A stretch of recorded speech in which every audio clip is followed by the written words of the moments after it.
Baik, Assalamualaikum warahmatullahi wabarakatuh dan selamat pagi saudara-saudara sekalian. Saya merasa senang bisa ketemu lagi dengan Anda di kelas online ini. Ya, kondisi di luar masih masih dalam situasi yang kurang baik. Jadi saya selalu berdoa mudah-mudahan kita semua dalam keadaan sehat dan saya selalu menunggu kapan saya bisa ketemu lagi dengan mahasiswa. Bukan apa-apa, saya berharap bahwa kita semua selalu dalam keadaan sehat. Jadi kalau saya ketemu dan seperti hari ini, saya lihat daftar hadir, semuanya hadir, alhamdulillah berarti semuanya dalam keadaan sehat. Ya, kita bersyukur pada Allah, kita bersyukur pada Tuhan karena kita diberikan kesehatan, diberi kesempatan sehingga hari ini kita masih bisa ketemu lagi, masih kuliah online. Sabar ya, stay at home. Kita berdoa saja mudah-mudahan wabahnya segera berakhir. Prediksi orang-orang pintar bilang Juli udah habis, mudah-mudahan benar ya. Orang pintar beneran ya, ilmiah tuh katanya, riset. Oke, kuliah kita hari ini masih tentang e-commerce. Ya, masih tentang e-commerce, tapi kita fokus pada perangkat lunak e-commerce. Sebenarnya nggak melulu perangkat lunak, ya. Infrastruktur sebenarnya ya, infrastruktur e-commerce. Eh, ada kerancuan yang saya baca di web Anda, ya, di blog Anda. Sebentar kita bahas kerancuannya apa. Uh, kita pretest dulu. Siap? Ya, kita pretest dulu. Apakah Anda paham untuk perangkat lunak e-commerce? Ya, udah membacakah belum? Tapi kalau saya lihat dari tulisan Anda di blog rata-rata sama, ya. Sepertinya ya, saya tidak berharap banyak dari pretestnya. Ya. Oke, kita lihat. Silahkan joinmyquiz.com dan masukkan 027158. Seperti biasa, ketika diminta nama user, Anda masukkan nama user 5, 10, 19, sekian-sekian diikuti dengan nama depan. Oke, Helen, Juan sudah masuk.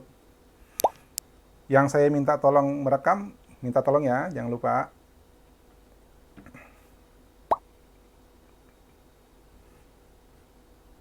Michelle, oke, 4 027158 joinmyquiz.com.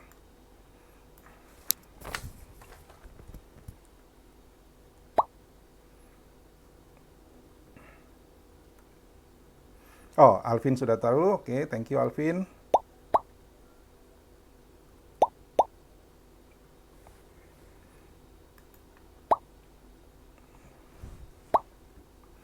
Oke, sudah tidak ada masalah lagi ya karena sudah sering kita lakukan.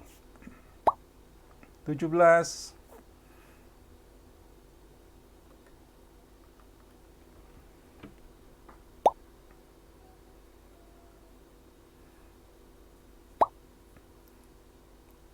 Oke.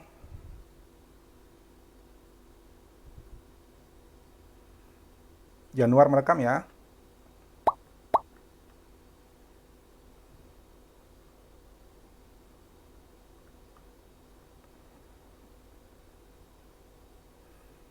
Dua puluh satu.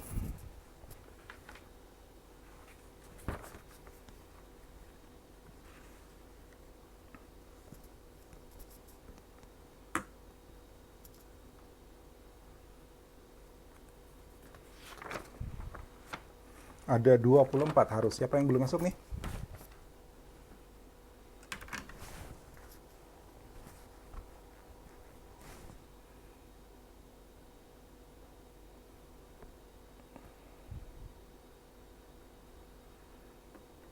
Siapa yang belum masuk?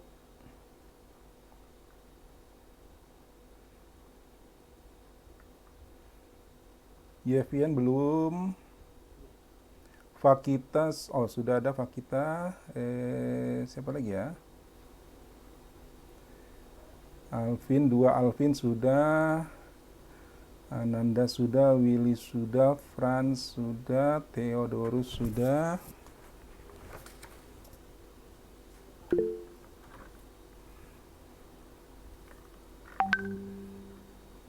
Ada dingdong tuh, siapa?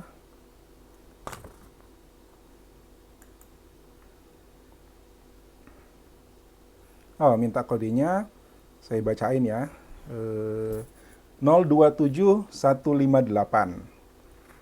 027158. Oke, thank you Haryogi. 027158 sudah diketik sama Haryogi.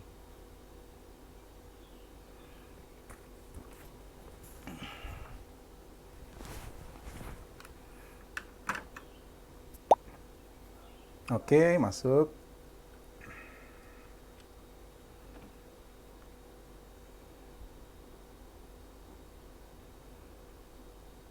Dua lagi. Cynthia belum? Cynthia, oke, Cynthia. Siapa lagi satu ya belum masuk? Siapa? Ronaldo ada nggak ya? Ronaldo.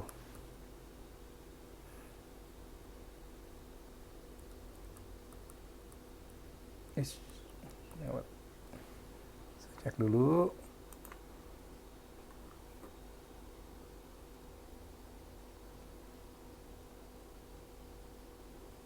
Oh, Ronaldo memang belum masuk ya. Ronaldo memang belum masuk, berarti memang 23. Oke, kita mulai ya. Ya, santai aja, jawab sesuai dengan yang Anda tahu, karena ini pretest, kita tes Anda sudah tahu segimana sih, ya.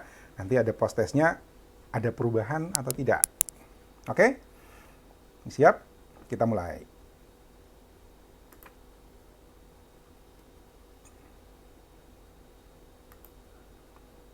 Kenapa Anda respon? Oke.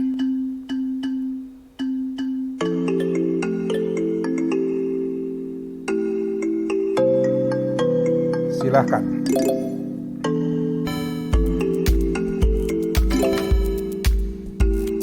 Oke, enggak apa-apa kalau salah, enggak apa-apa.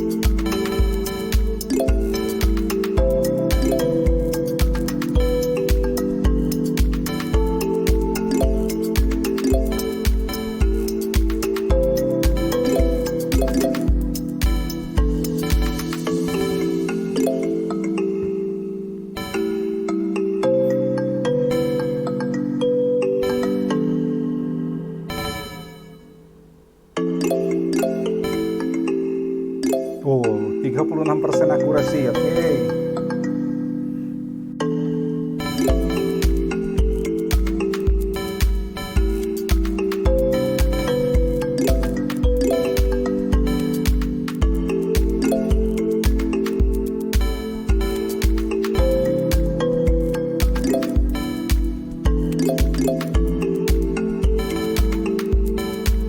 Melisa selesai, Theodorus selesai, Alvin Hong selesai, Putri Pakita selesai.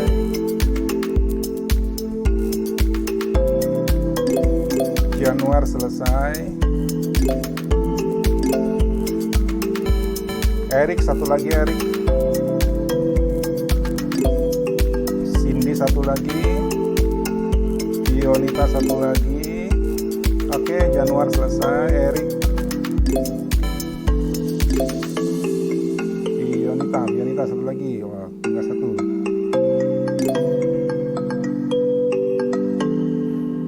Oh, Yevian kenapa ini? Oh, Yevian 2 ya.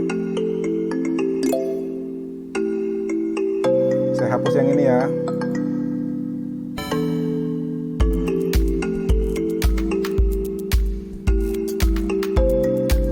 Natasha juga 2 ya.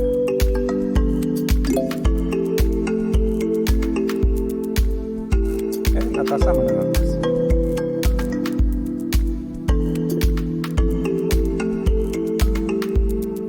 Oke, Ananda, satu lagi Ananda.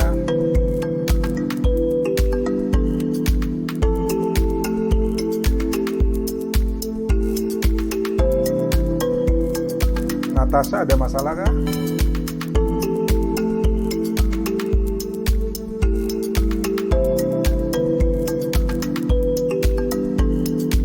Oke, Natasha nggak gerak-gerak ini, ada apa ya? Disconnect atau kalau ganda nggak ada di atas?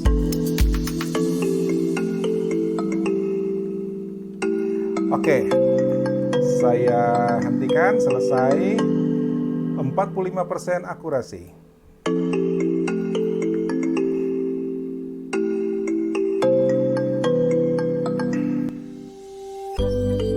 Posisi teratas untuk sementara adalah Melissa, disusul oleh Franz, kemudian Theodorus. Oke, mantap. Ya, nah, akurasi berapa? 40 berapa persen tadi? Di bawah 50% akurasi. Oke.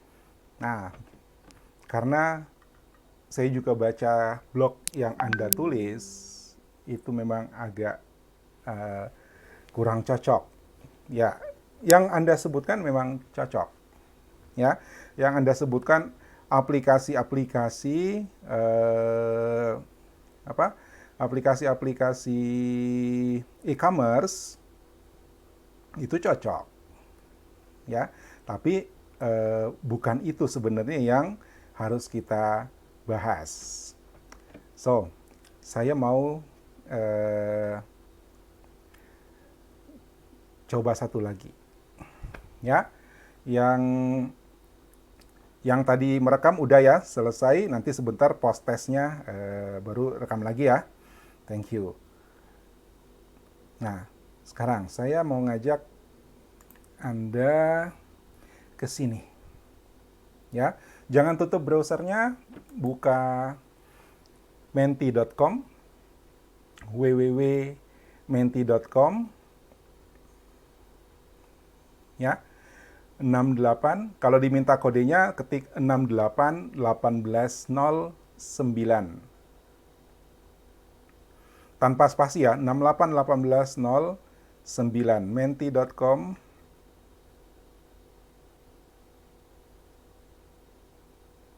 Oh, oke. Natasha pakai yang Tasya. Oke, saya nggak lihat tadi.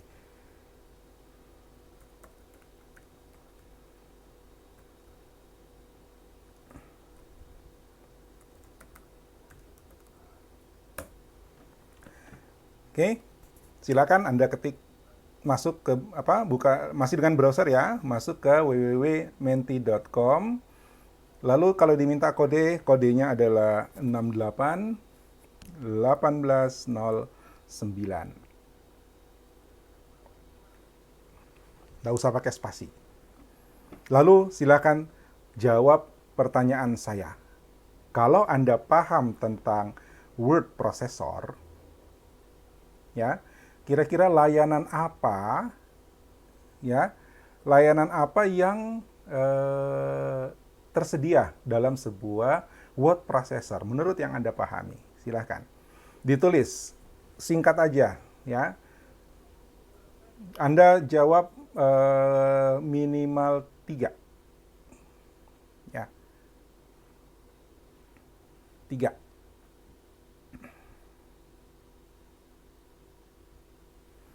Ini word processor buat contoh saja ya. Bisa?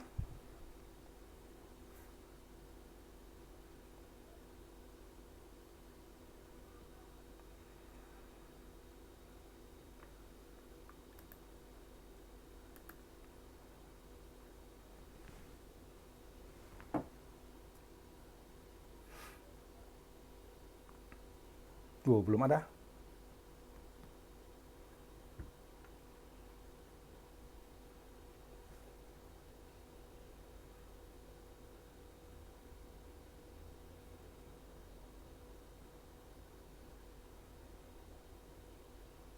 Disampaikan ya kalau ada masalah.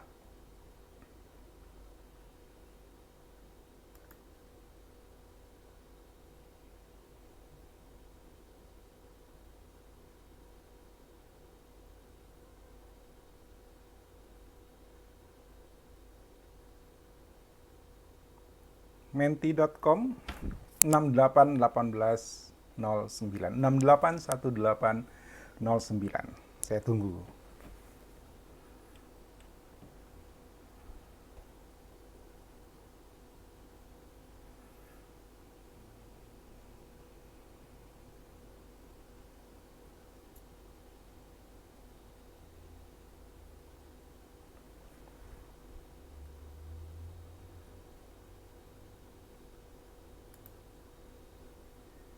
Halo? Oh, sudah ada. Ah. Oh, Google Docs, Microsoft Word, WordPad, WordStar. Ah, masih ada yang ngomong WordStar. Didukung platform SEO, mudah diaplikasikan, sangat populer. WordPad. Oke, Microsoft Word paling atas dan Notepad. Apa saja layanan yang ada pada sebuah word processor? Nah,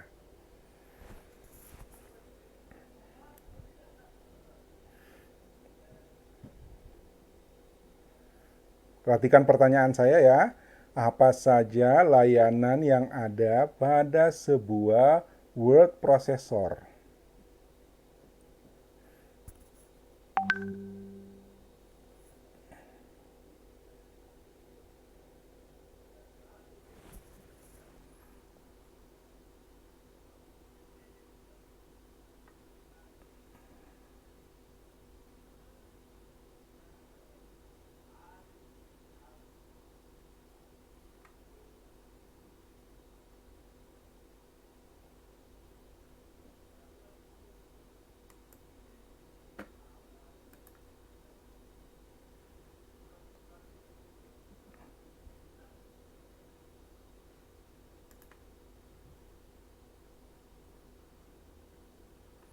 Aha. Nah, sudah semua? Oh, baru 12. Ayo.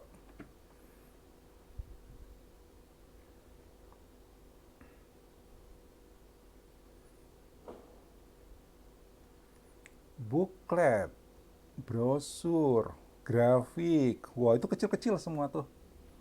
Word art, kecil-kecil.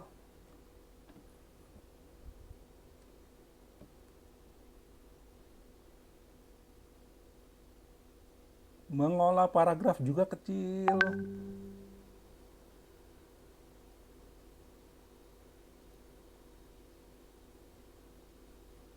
Haha. Masih lagi 20.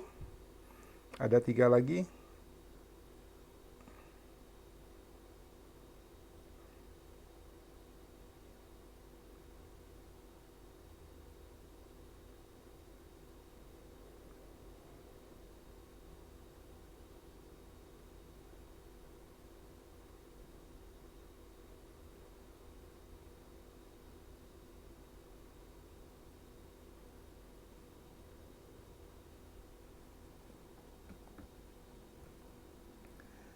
Oke. Ya, thank you. Ya. Ah, ah, ya, ada sedikit apa lagi? Ada sedikit kekeliruan, ya. Ada sedikit kekeliruan. Ah, Oke, kalau masih mau lanjut, tapi yang kebaca di sini adalah Microsoft Word, Google Docs, Notepad. Walaupun Notepad itu bukan bukan masuk kategori word processor, ya. Walaupun Notepad bukan masuk kategori word processor. Kenapa? Nah, kalau kita tahu, kalau kita bisa menyebutkan apa saja layanan yang ada pada sebuah word processor, kita tahu bahwa itu tidak dimiliki oleh Notepad. Jadi Notepad tidak masuk kategori uh, word processor. Oke? Ya, cukup. Cukup isiannya, ya, cukup isiannya. Ya. Nah, ini contoh kekeliruan yang terjadi yang seperti Anda tulis di dalam blog Anda. Ya. Apa sih sebenarnya yang kita perlu tahu terkait dengan perangkat lunak e-commerce? Nah, yang Anda tulis itu adalah merek-merek perangkat lunak e-commerce. Ya, seperti ketika saya bertanya apa saja layanan dalam sebuah word processor, yang Anda sebut itu adalah merek-merek, jenis-jenis word processor. Bukan itu. Paham maksud saya? Ya, saya tanya. Kalau yang paham, ya, kalau yang paham coba.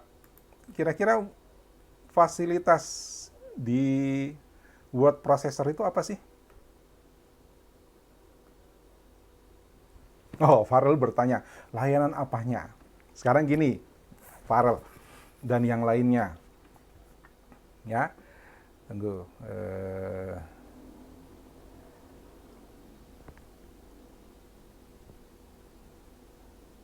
Oh, saya tidak siapin untuk ini aja.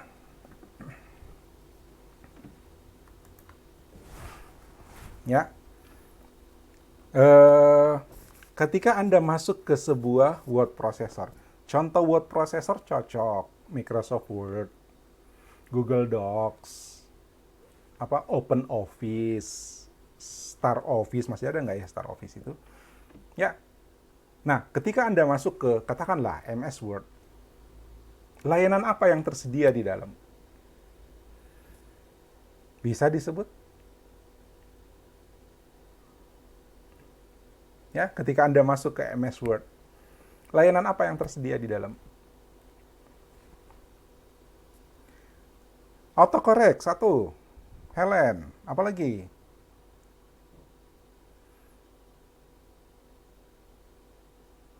Helen udah jawab, autocorrect. Oke, ada lagi? Berikut, siapa lagi? Grafik, kata Helen juga. Autocorrect dan grafik. Oke. Ada lagi? Sebentar ya. Sambil Anda tulis, sebentar. Saya ngilang dulu. Oh, aman.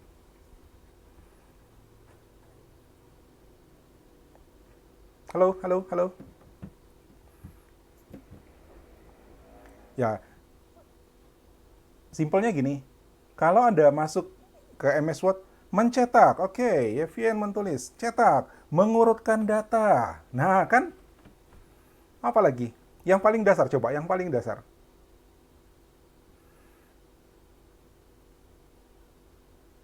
Ya, menambahkan kata, membuat dokumen. Ya,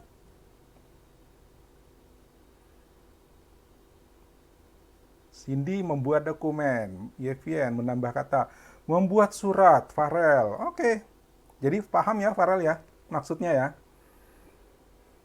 Mailing, Haryogi, sama dengan kata Farel. Membuat paragraf, mengatur paragraf, Jevon. Oke, lagi, ada lagi.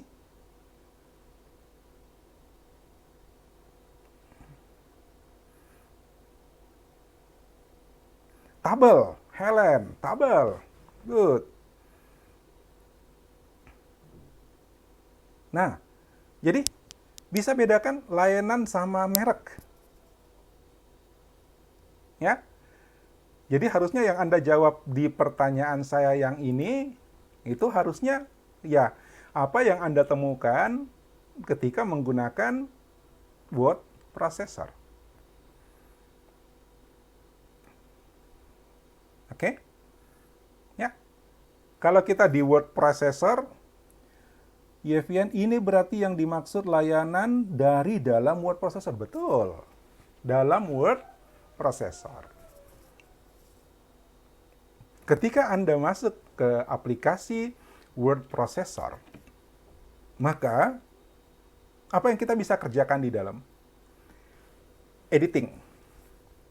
Oke? Mengetik, menambah huruf, menambah kata, menghapus, menyisip, itu editing. Itu layanan standarnya word processor. Dua apa? Mengatur paragraf. Ya, rata kiri, rata kanan, rata kiri kanan. Ya, jarak baris. Apalagi? Editing, pengaturan paragraf, apalagi? Ayo, ada yang bisa nambahin? Saya sudah kasih contoh. Editing, pengaturan paragraf. Tadi Jevon menyebut, Jevon ya, membuat paragraf. Oke, maksudnya mungkin sama. Apalagi?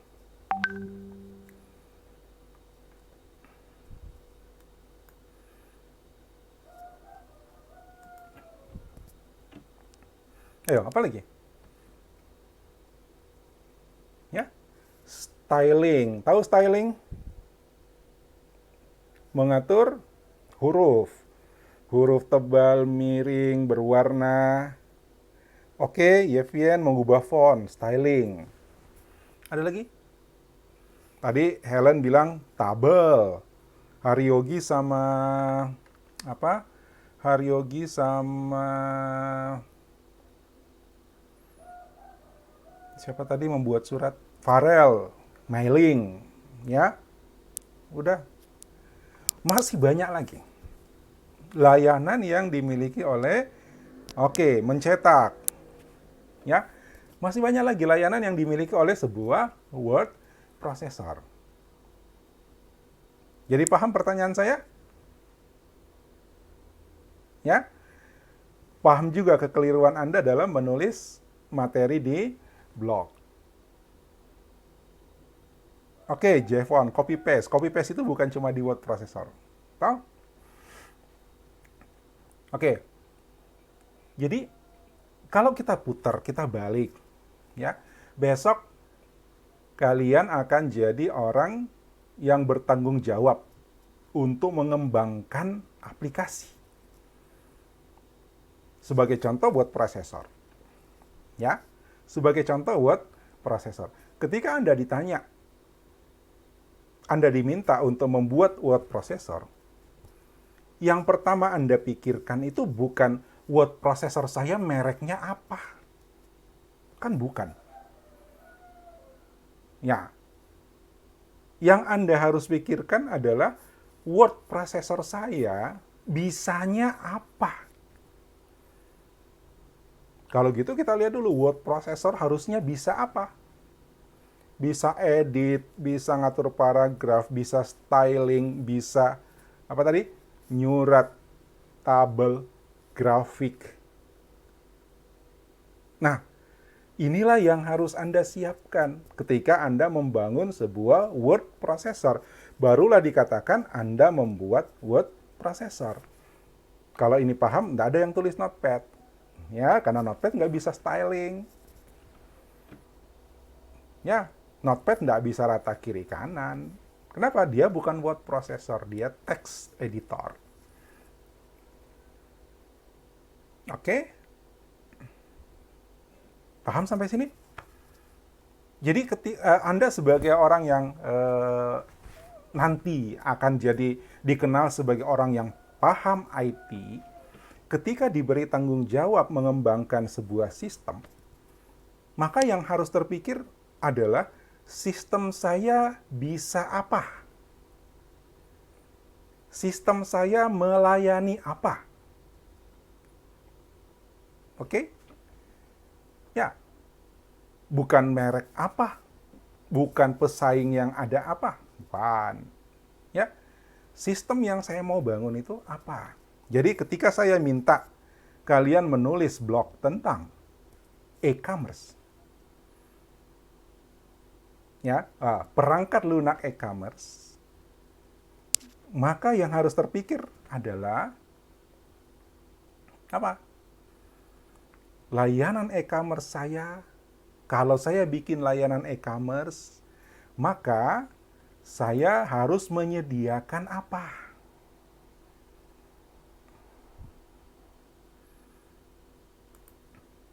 Paham maksudnya? Sekarang kembali ke pertanyaan saya lagi, ya. Kembali ke layar mentinya, ya. Kembali ke layar mentinya. Ada pertanyaan kedua. Pertanyaan kedua, ini sudah cerita jualan nih. Tolong dijawab. Pertanyaan kedua. Ketika Anda membuka warung, ya, seandainya Anda membuka warung, apa yang dibutuhkan supaya bisa menjual dan pelanggan bisa bertransaksi? Ya, tulis lagi.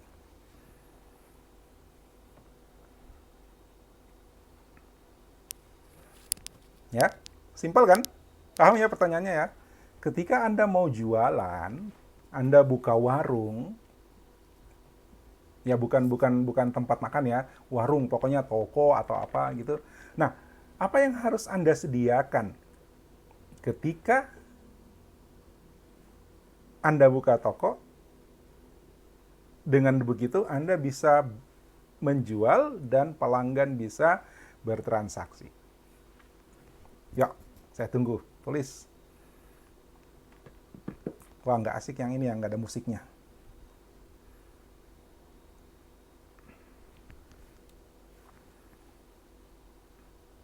Silakan, silakan, silakan. Ada yang sudah punya toko pasti lebih gampang lah.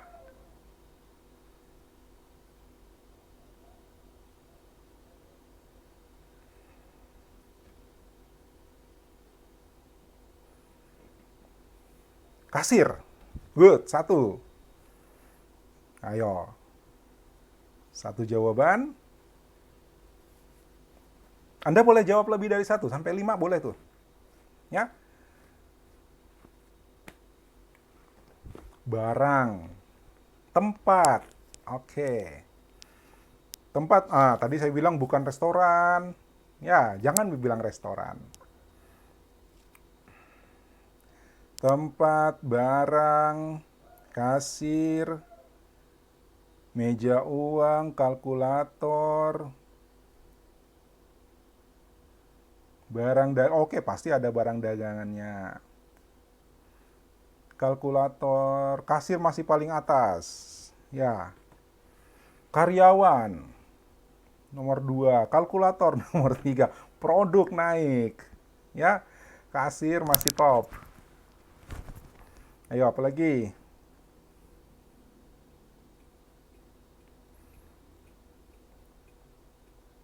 Etalase. Oh, etalase ada, walaupun kecil. Paling 2 orang tuh yang jawab.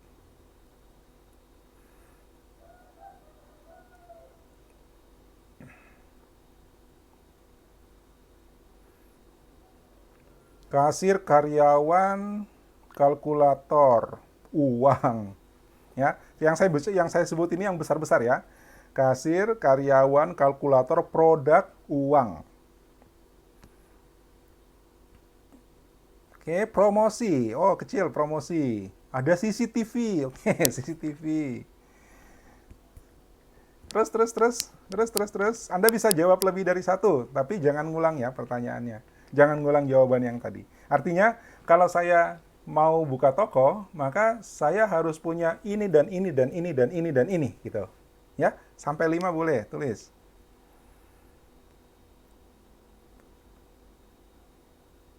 Keranjang. Oh, berarti mau buka minimarket nih, ada keranjang, troli ya, troli.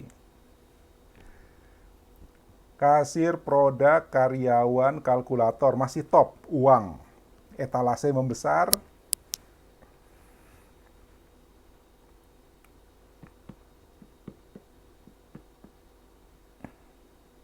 Laci penyimpanan uang, oke, nggak tahu namanya ya, namanya cash register. Dapur membuat makanan, bahan makanan, oke. Gudang kecil. Ada lagi. Harusnya 100 nih, karena 24 kali 5. Terus. Kasir, karyawan, uang, kalkulator, produk. Masih top 5. Terus.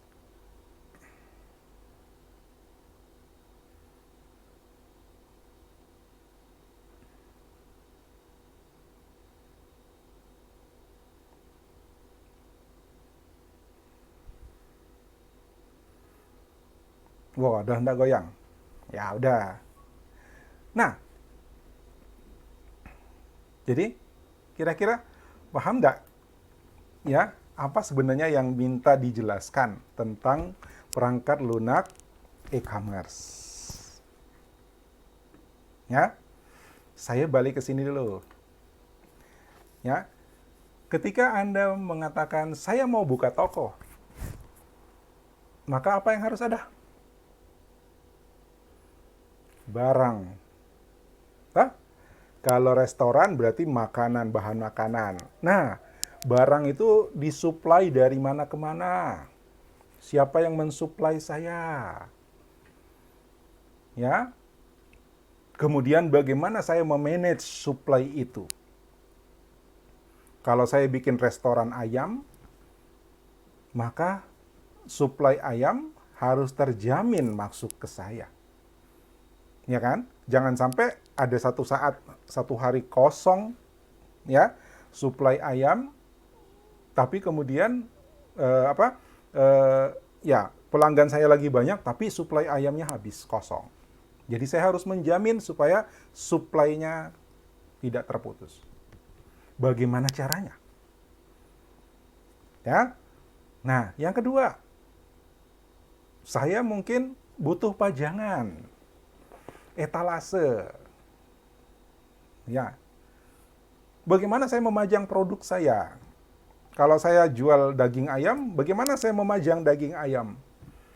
Bagaimana supaya pembeli itu tertarik? Bagaimana supaya pembeli itu bisa melihat potongan ayam yang mana yang mereka mau pilih? Ya? Oke? Apa lagi? Kasir, paling besar nih, kasir nih. Ya? Paling besar kasir. Ya? Setelah pembeli saya memilih, maka dia bisa bertransaksi, dia harus membayar. Di kasir ada kalkulator, ada tempat simpan uang. Kalau disatuin kalkulator tambah tempat simpan uang jadinya cash register. Oke? Bagaimana kalau saya melayani pengiriman? Berarti harus ada layanan pemesanan. Harus ada layanan pengiriman. Oke? Nah, itu yang dimaksud. Layanan apa yang harus tersedia? Ketika kita bicara tentang perangkat lunak e-commerce, maka yang harus kita pikirkan adalah perangkat lunak apa untuk layanan apa.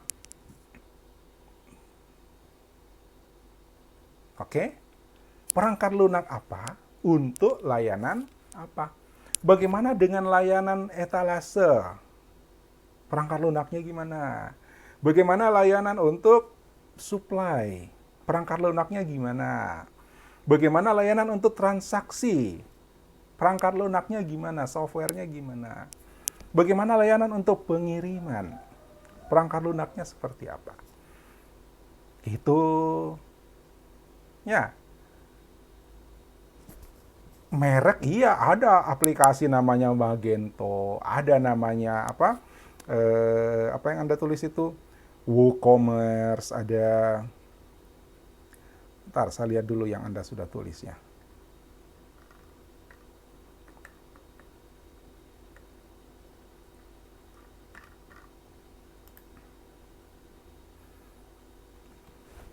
Ya, Zenchart.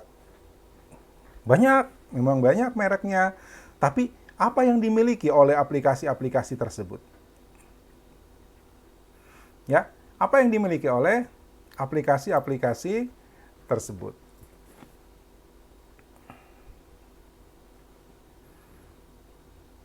Ya. Nah, kita lihat.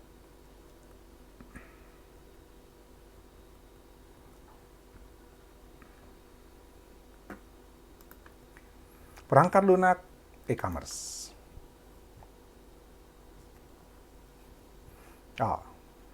Lompat. Saya ngumpet dulu. Ngumpet ke sini. Oke.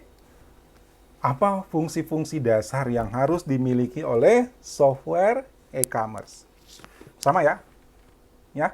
Apa layanan yang dimiliki oleh word processor? Kan begitu, sama. Ketika Anda berpikir akan membuat word processor, maka apa yang harus Anda buat? Layanan apa yang harus tersedia? Ketika Anda berpikir bagaimana membuat e-commerce, bagaimana membangun e-commerce, maka layanan apa yang harus tersedia? Tadi kita sudah bahas apa? Harus ada katalog. Ya kan? Harus ada katalog, ada shopping cart, ada processing. Jadi katalog itu untuk pelanggan kita milih-milih. Ya. Shopping cart untuk memesan, memasukkan pesanan. Transaction processing,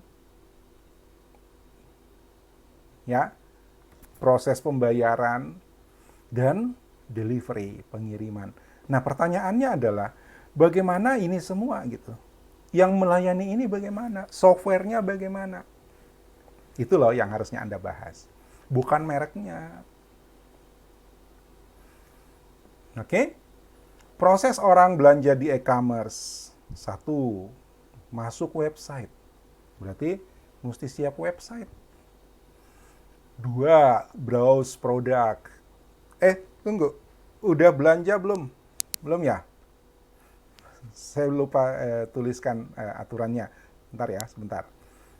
Ya, kalau ada yang sudah belanja, di-record ya prosesnya, dicatat prosesnya, supaya nanti pas sudah waktunya mau nulis, sudah tidak susah lagi. Oke? Ketika Anda belanja, belanja online, Anda masuk ke websitenya, kemudian memilih barang, melakukan order, membayar, notifikasi bahwa pembayaran diterima, konfirmasi, proses, barang dikirim, diantar, dan sampai ke Anda. Ketika kita bicara toko yang melayani secara offline, proses ini sederhana udah, ya. Datang, belanja, pilih barang, pindah ke kasir, bayar, bawa pulang. Tapi ketika kita bicara ini electronic commerce, penjualan secara elektronik, yang ngerjain siapa?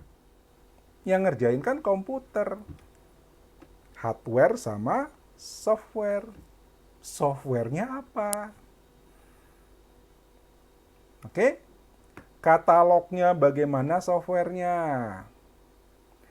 Shopping cart itu bagaimana softwarenya? Bayangin, keranjang belanja dirubah jadi software. Etalase, ya, etalase dirubah jadi software. Oke? Kasir dirubah jadi software. Nggak ada kasir lagi, semuanya jadi software. Maka pertanyaan paling penting memang setelah kita mengenal e-commerce, ketika kita membangun e-commerce, software apa yang Anda butuhkan? Software apa yang kita butuhkan? Paham sampai sini?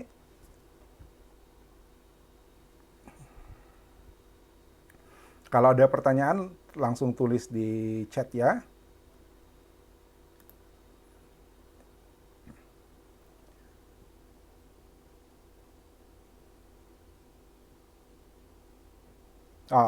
Farel, masalah teknis nanti ya.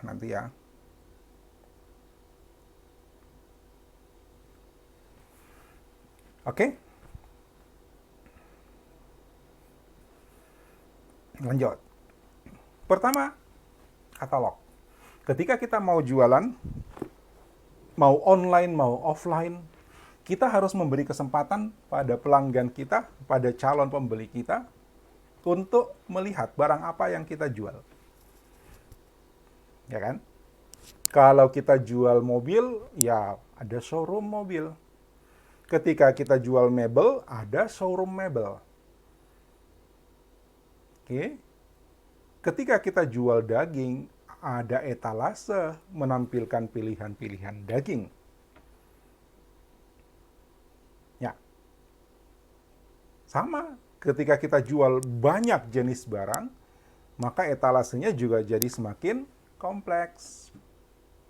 Bagaimana menampilkan bagaimana menampilkan informasi produk kita kepada customer, kepada calon pembeli, kepada pelanggan, kepada konsumen, supaya mereka jelas dan mendasari keputusan untuk membeli. Tantangannya apa? Tantangannya, kalau toko offline, customer-nya datang, pembelinya datang, kita bisa datang di situ temani.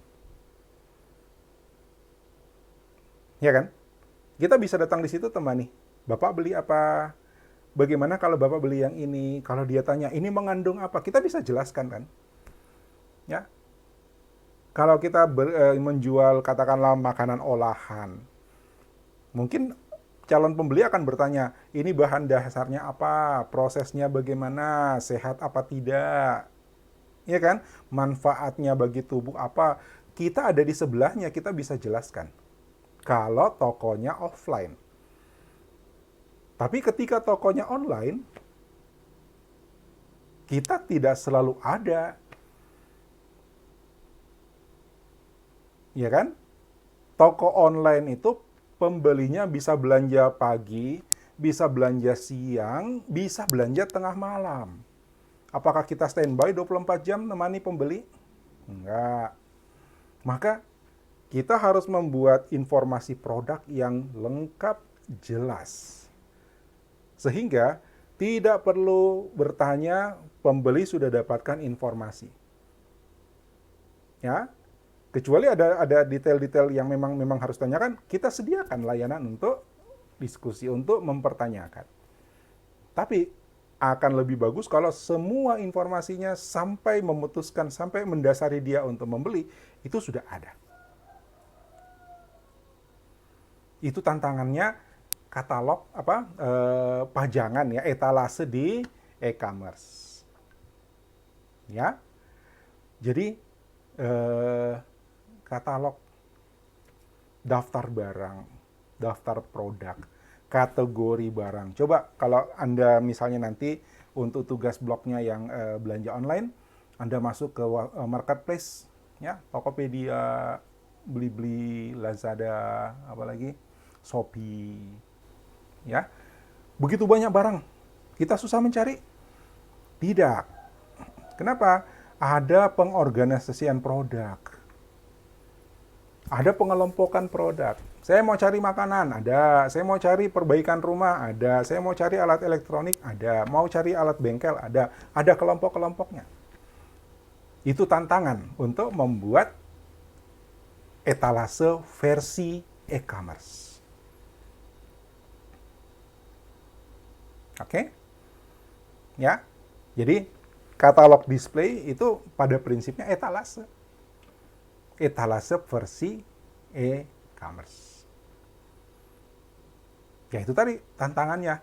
Bagaimana caranya user tahu barang apa yang dia mau beli, yakin bahwa itu yang dia mau beli, dan tidak ragu untuk membeli. Ya, bagaimana caranya kita sajikan informasi produk sampai hanya dengan membaca itu dia memutuskan, ini mie yang saya mau beli. Oke? Ya, ada yang statik. Kalau misalnya produk kita nggak banyak, ya, kita bisa bikin statik saja. Apalagi kalau misalnya produk kita hanya spesifik ya, satu macam barang, satu produk saja. Itu dibikin statik nggak apa-apa. Tapi kalau banyak, ya, berarti kita harus punya database, kita harus menyajikannya terkategorisasi. Ya, ada fasilitas pencarian. pencariannya dari sisi user, bagaimana harus kita mudahkan user itu. Ketika saya merasa tidak nyaman mencari produk di sebuah toko e-commerce, toko online, maka saya tinggalkan. Saya tidak mau repot. Ada toko lain. Ya kan? Ya, maka toko online, e-commerce, marketplaces, itu semuanya berlomba untuk memberikan kenyamanan senyaman mungkin untuk pembeli. Simpel pemikirannya pembeli itu. Ya. Ini ribet halamannya. Saya searching salah terus. Keywordnya ini kok yang muncul ini. Ditinggalkan. Ada toko sebelah. Ya. Jangankan itu. Informasi udah lengkap. Terus mau nanya satu hal. Ya. Atau stok ready misalnya, ada barangnya nggak? Suka gitu kan? Ya, produknya udah jelas, detail, ya sudah berminat sebenarnya. Terus nanya, ada barangnya nggak? Itu hitungan menit, hitungan jam lah, oke? Toleransi dikit, hitungan jam, 1 jam kalau tidak balas, pindah ke toko sebelah. Ya, kalau toko sebelah jawabnya 15 menit kemudian, kamu kalah. Toko sebelah, dia beli di sebelah. Oke? Itu tantangannya jualan online. Ya? Hanya nanya, sudah yakin mau beli, saya mau beli ini. Tapi ada stoknya nggak? Nanti dijawab 1 jam kemudian. Nunggu 1 jam, saya pindah ke toko yang lain. Nanya stok, ready stock nggak? Hanya selang 5 menit udah ada jawaban. Ya saya beli di situ. Say goodbye sama yang tadi yang sudah 1 jam belum jawab-jawab. Ya kan? Saya nggak tunggu lagi jawaban itu. Oke? Ya, jadi peran software untuk katalog itu disitulah pintu masuk dari pembeli untuk kemudian membeli dan menjadi pelanggan. Oke?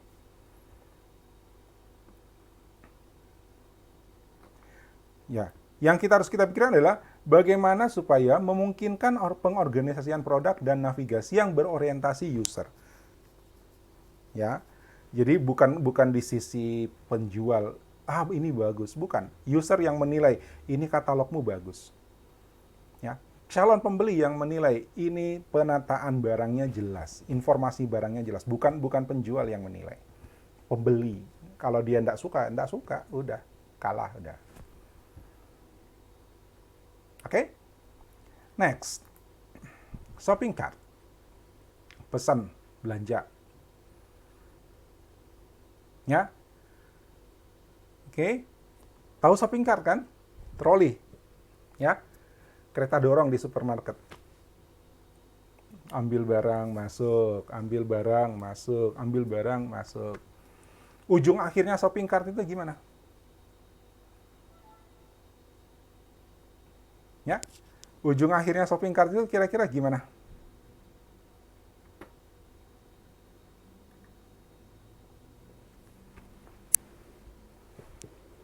Nah, ujung akhirnya shopping cart. Artinya kereta troli, di atasnya udah banyak barang. Di supermarket ya, offline. Nasibnya shopping cart itu bagaimana? 2 kemungkinan. Ya, 2 kemungkinan. Terus masuk ke kasir, kalau di e-commerce namanya check out. Ya, atau berhenti di dekat kasir, batal belanja. Ya, berbagai alasan, ya, banyak alasan. Kita nggak jadi beli, banyak alasan. Ya kan? Tapi masih ada kemungkinan, walaupun dia sudah masukin shopping cart, itu belum dianggap terjadi transaksi.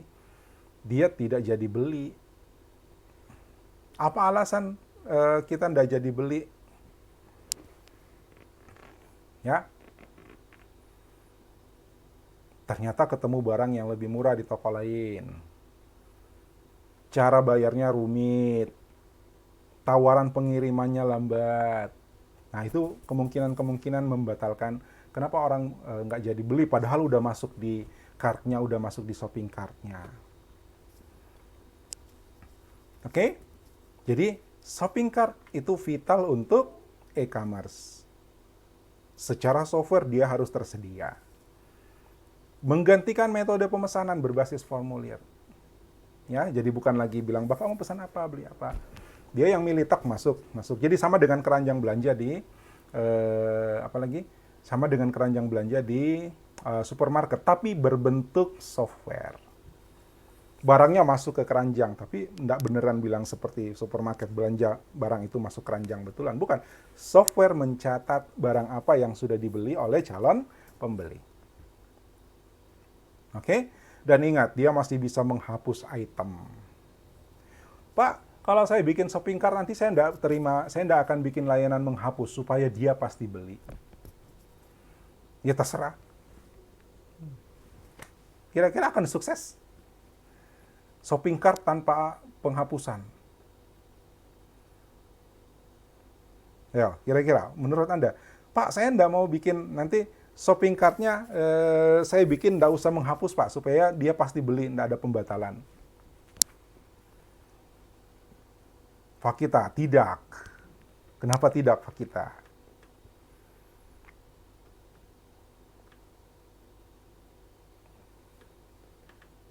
Mau dijelasin, Fakita? Buka suaranya.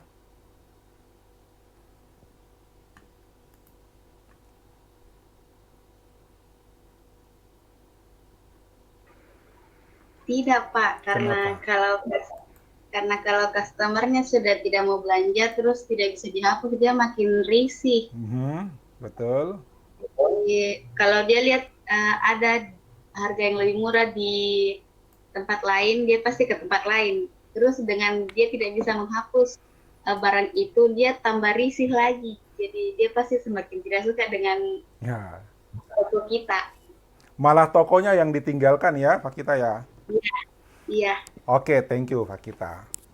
iya, Ya, Pak. lihat satu pendapat.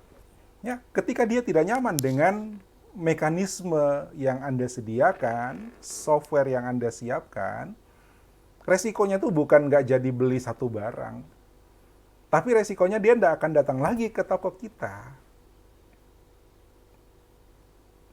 Ya kan? Ya, Fakita itu suara konsumen tuh. Ya, ini ribet, ini masa nggak bisa dibatalin, jelek itu. Besok dia nggak akan datang ke tempat kita, dia akan ke toko yang lain. Banyak toko online. Ya, banyak toko online. Saya kasih lihat. Ini, tapi nanti kelihatan yang lainnya juga nih.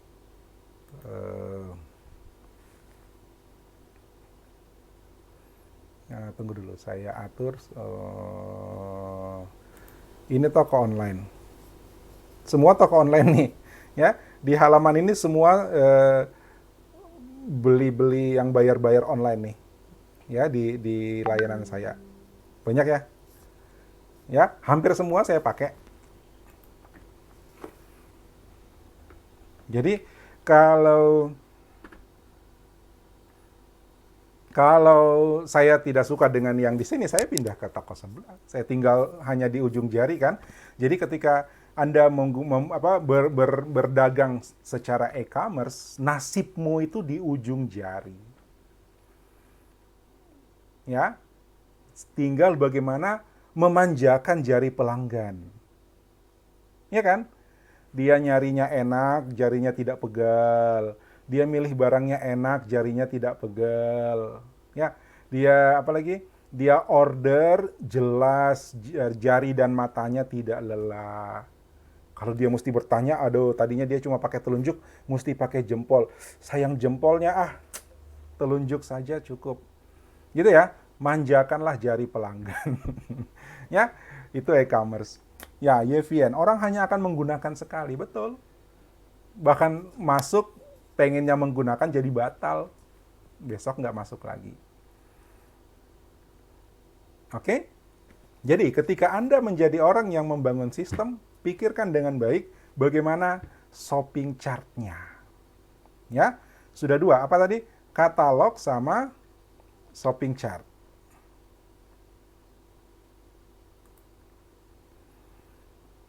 Oke? Katalog, shopping chart. Ada lagi? Berikut.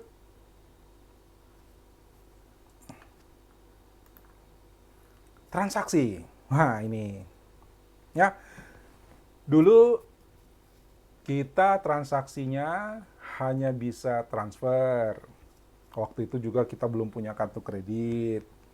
Nah, belakangan kemudian kartu kredit udah bisa, malah nggak bisa transfer. Ya, terus masalahnya transfer sama kartu kredit ada minimal pembayaran. Ya, ada minimal pembayaran. Nggak bisa transfer di bawah 10.000. Ya kan? Sekarang dengan berbagai fasilitas pembayaran, ya, namanya fintech, finance teknologi, kita bisa beli apa saja, bahkan itu dengan harga Rp5.000 atau lebih kecil, bisa kita bayar pakai layanan pembayaran. Nah, pikirkan kenyamanan pelanggan di sisi transaction. Ya, sekali lagi, ketika mereka merasa tidak nyaman di jari, maka mereka tidak akan melanjutkan proses dan kemudian tidak akan kembali ke toko itu. Ya, itu. Dan kalau urusan transaction, satu, kenyamanan, dua, kepastian bahwa ini valid, ini benar, ini saya sudah bayar loh. Dan ketiga adalah keamanan. Ketika saya memasukkan kartu kredit, saya harus yakin bahwa kartu kredit saya tidak akan tersebar kemana-mana. Ada jaminan. Ya, ketika saya masukkan nomor kode untuk pembayaran elektronik, saya harus yakin bahwa pembayaran elektronik hanya dicas untuk pembayaran itu dan aman. Ya, kalau Anda punya kartu kredit, kemudian nanti mau belanja online untuk tugasnya, ada beberapa layanan kartu kredit yang menyediakan one time password. Ya, jadi ketika Anda bertransaksi, masukkan masukkan nomor kartu kredit, nanti ada minta isian lagi yang kode single one time passwordnya, dia akan minta kode, yang kodenya itu hanya akan muncul di HP Anda. Nah, itu dengan begitu kita tenang. Oh ya, hanya saya yang bisa transaksi. Oke? Maka layanan software untuk bagian transaksi harus dipastikan bahwa itu aman. Oke? Hitungan harganya jelas. Ya, pasti tidak pakai akal-akalan. Kalau ada diskon, kasih diskon, jangan salah. Ya, karena misalnya dia udah merasa bayar tapi kok nggak ada diskon, nah itu ngomelnya panjang. Ya kan? Dan ketika dia kehilangan merasa tidak nyaman, tidak pasti, tidak aman, maka Anda dapat catatan buruk. Ya, layanan e-commerce-mu dapat catatan buruk. Iya, kalau dia bikin testimoni, bikin review, ini tidak bagus, layanannya mengecewakan. Wah. Ya. Itu. Kemudian di sisi kita sebagai penyelenggara e-commerce, kita harus mempertimbangkan bahwa proses transaksi yang dilakukan itu sudah langsung masuk ke sistem pembukuan kita. Harus begitu? Ya harus. Kecuali kalau kita mau satu hari 10 transaksi. Oke, santai aja tuh ya. Ya, satu hari 10 transaksi. Oke, transaksi pertama salin, ya. Transaksi kedua salin ke sistem akunting kita, ke sistem pembukuan kita. Mau seperti itu? Sudahlah, saya puas dengan 10 transaksi per hari. Ya enggak lah. Kita ke e-commerce kan harapannya sedunia belanja. Ya kan? Nah, bayangkan kalau ada ratusan sampai ribuan transaksi, mau disalin manual, maka integrasi dengan sistem accountingnya harus ada. Catat ya, integrasi. Oke?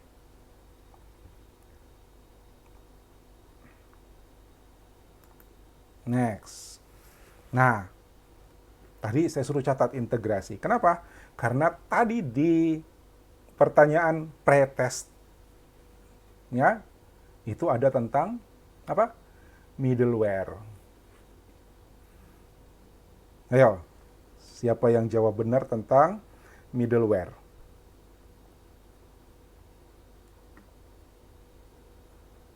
Middleware, tujuan utama dari middleware. Oh, bahasanya beda.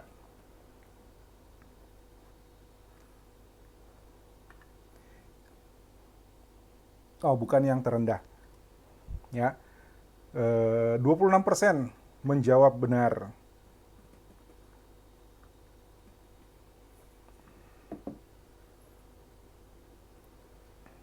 Ya, middleware, application integration. Ya, jadi tugasnya dia menghubungkan. Ya, kemudian ada integrating software. Ya, software yang akan diintegrasikan. Inilah perangkat-perangkat lunak e-commerce.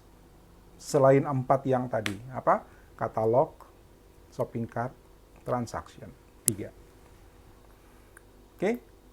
Ini middleware. Middleware adalah interoperability. Artinya ada sistem A, ada sistem B, ya. Terus ini mau dihubungkan. Di layanan e-commerce kita ada transaksi dan kita punya sistem pembukuan. Ya. Apakah ketika kita membangun sistem transaksi e-commerce-nya, terus kita mesti bikin ulang pembukuannya? Kan tidak. Ya. Atau ketika sudah berjalan, transaksi berjalan, pembukuan berjalan, terus kita mau pengen ganti ke ke sistem yang baru. Pembukuannya jangan pakai ini lagi, kita beli layanan pembukuan yang lebih besar kapasitas misalnya. Maka ini harus diganti dengan yang baru. Apakah ini harus down? Ya, apakah ini harus mati? Kalau proses transisi dari sistem pembukuan baru ke sistem pembukuan yang lama butuh waktu 3 hari, apakah ini harus down 3 hari? Nggak perlu. Ini tetap melayani, ini tetap menjual, ini tetap bertransaksi dengan pembeli.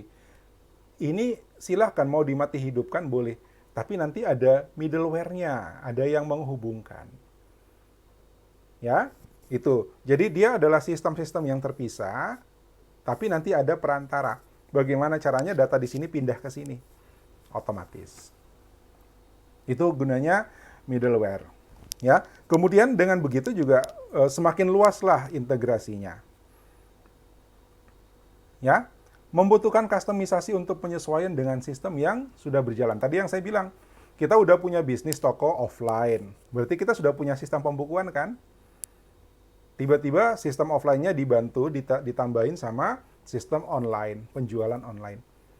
Nah, harus ada, apakah ini diprogram ulang supaya bisa menerima sistem online? Nggak perlu. Kita bangun aplikasi di tengahnya. Ini ke sini, ini ke sini. Gitu ya. Inilah middleware-nya. Gambarannya kira-kira begini. Ntar saya ini. Ya. Jadi mitra kerja di sini bisa saja internal, ya, bisa saja eksternal. Misalnya kita punya jasa untuk apa ya? Untuk akunting internal, ya kan? Pasti akunting biasanya internal. Ini jalan sendiri, ini udah jalan terus. Ya, ini udah jalan terus. Ketika sistem online-nya jalan, maka lewat middleware komunikasi datanya berlangsung. Transaksi di sini dicatat di sini. Itu otomatis. Oke? Nah, mitra kerja kita bisa saja dari luar.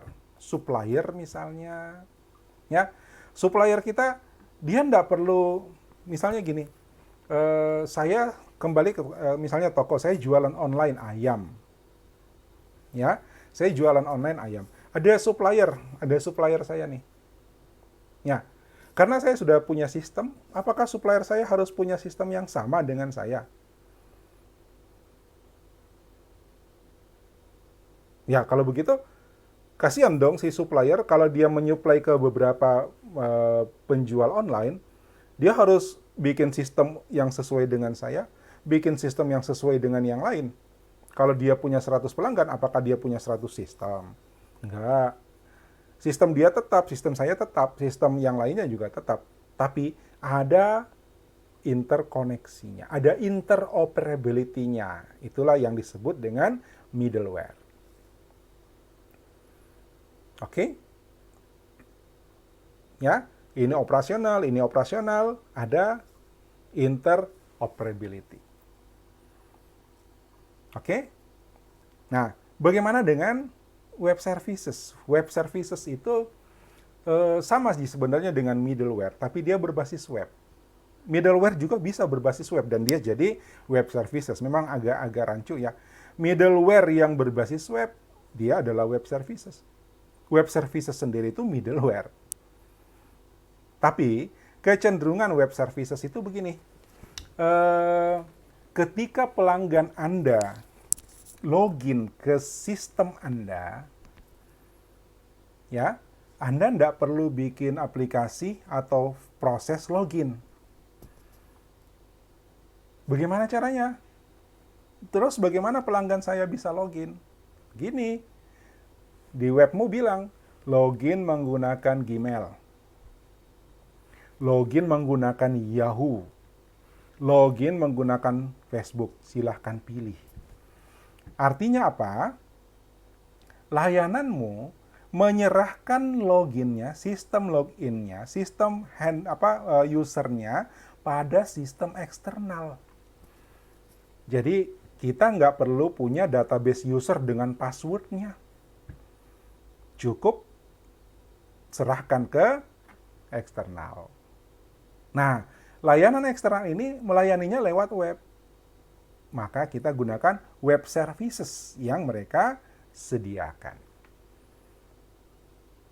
Ya, nanti kalau udah belajar pemrograman web itu nanti diajarin bagaimana kita menggunakan login by Google, login by Facebook. Itu udah tersedia itu. Ya, kita tinggal menggunakan web services yang disediakan oleh penyedia sistem eksternal. Contoh yang lain, ketika Anda ingin transaksi, ya, kartu kredit, apalagi payment gateway seperti GoPay, OVO, GrabPay, apalagi kartu-kartu ini Flash, Breezy, ya kan? Kartu-kartu pembayaran. Ya. Nah, itu nggak perlu Anda bikin gitu. Duh, saya mesti bikin aplikasi biar bisa dibayar pakai OVO. Nggak usah. Saya mesti bikin aplikasi untuk connect kartu kredit. Nggak usah. Ada yang sudah bikin. Ada yang sudah bikin. Tinggal kita cari siapa mereka dan apa web services-nya kita pakai. Oke? Tentu ada biaya ya, kita harus siap dengan biaya otomatis. Ya kan? Masa kita mau untung terus yang kita pakai jasa orang nggak dibayar? Hah? Oke? Itu contoh. Dua, apa tadi? Login, transaksi. Ada lagi? Ada, contoh lain. Saya mau supaya pelanggan saya dikenali, dia sukanya produk apa. Dari sekian banyak produk, itu dia paling sering belanja apa. Tiap bulan dia belanja berapa, gitu kan. Nah, itu udah pakai cerita machine learning, udah pakai cerita artificial intelligence. Ya, kita mendeteksi kebiasaan user. Kenapa? Untuk apa? Supaya saya bisa menawarkan produk yang betul-betul dia suka. Waduh, saya mesti bikin aplikasi AI lagi dong. Nggak perlu. Kenapa? Ada yang sudah bikin, tinggal kita cari. Ya, di Google Cloud ada, di Amazon ada, di Azure Microsoft ada. Ya, kita bisa pakai jasa mereka. Tinggal kita cari di mana layanan itu ada dan web services-nya apa. Jadi, kita tinggal fokus pada core layanan kita, inti layanan kita, jualan. Produk kita apa, itu aja yang kita fokus. Urusan login selesai, urusan transfer selesai, urusan customer selesai. Oke? Itulah tugas-tugas dari perangkat lunak e-commerce. Paham sampai sini? Silahkan kalau udah mau tanya.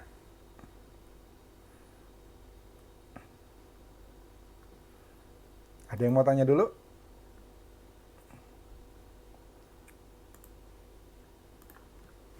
Kalau ada yang mau tanya,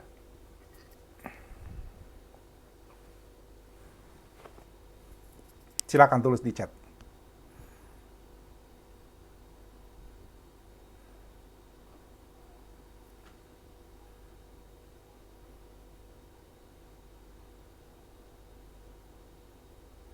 Oke, kalau tidak ada, lanjut lagi.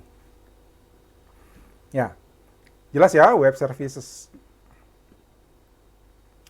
Application integrator. Nah, ini sebenarnya ya beda-beda tipis aja sama web services sama apa lagi namanya? Eh, middleware. Ya. Ini sama, kita mau supaya orang belanjanya misalnya karena kita internasional, ya, maka kita mau supaya orang belanjanya pakai mata uang dia, ya kan? Berarti ada layanan lagi untuk konversi kurs, ya. Harga kita dilihat oleh orang di negara mana pakai mata uangnya dia. Itu membantu, ya. Kalau misalnya secara psikologis, kalau kita melihat harga kemudian disajikan dalam US dollar, apalagi euro misalnya, kita udah keder duluan. Kita sudah, waduh ini mahal nih. Ya kan? Secara psikologis tuh. Padahal sebenarnya kalau di kurs juga harganya ketahuan itu enggak terlalu mahal misalnya. Tapi karena udah kelihatan euro, dolar, wah udah, mahal. Kan? Tapi kalau muncul dalam rupiah, walaupun mahal, kita tahu itu harga kita gitu loh. Ya kan? Itu harga dalam bahasa saya. Yes, beli. Itu kan ada pengaruhnya. Ya. Ya itu kurs. Kemudian termasuk ke delivery ya, ada integratornya juga. Oke? Ini jelas ya? Sekarang kita lihat aplikasi-aplikasi apa sih yang bisa kita gunakan untuk kita punya e-commerce. Apakah kita harus membangun dari nol, ngoding dari awal?